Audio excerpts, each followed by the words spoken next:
Hi, this is Jedi Master Daniel 96, and today I will be reviewing the Star Wars Queen Shadow by E.K. Johnston. And let's begin. Well, this book is by E.K. Johnston, who also wrote the Ahsoka novel, which came out a couple years ago. And E.K. Johnston comes back to write a Padme book, which is set between The Phantom Menace and Attack of the Clones. And as a fun fact, this is the first ever Padme book we've ever got. We didn't even get a Padme book like this when the EU was still canon at the time. I mean, after all these, it is a true fact, we never even got a book like this when the prequels were coming out, or even after the prequels. And now, after all this time with the new canon, we finally got a Padme book.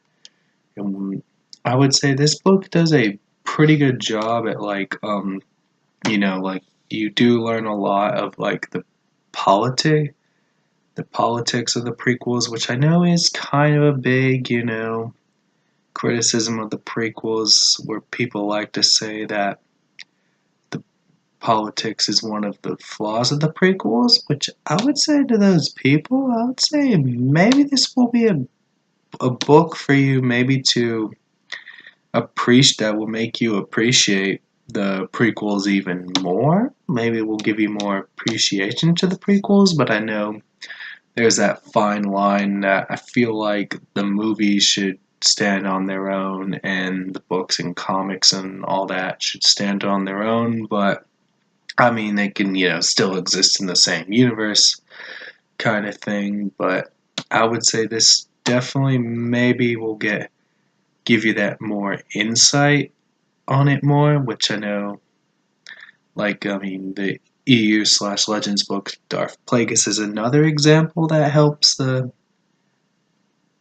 world building of the prequels a little more with the politics and stuff, which I also think, you know, as I said, this is another example of maybe that will give you better appreciation for the prequels. And also, you do learn about Padme's life on Naboo, and then you learn, her life after the Phantom Menace before Attack of the Clones, which I'd say the book did a good job at tackling, her transition from, you know, when, as her term as the end being the Queen of Naboo, and then, making her transition for being a senator from Naboo, as we see her in Attack of the Clones and Revenge of the Sith. And definitely, you have that transition there.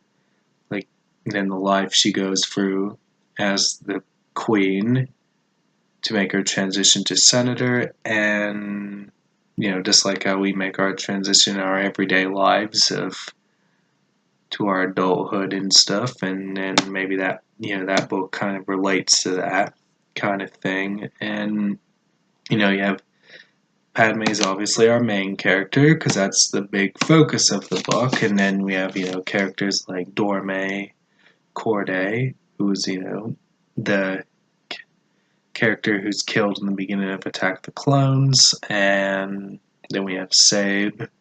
Then we have Rush Clovis, who is a character in the Clone Wars show.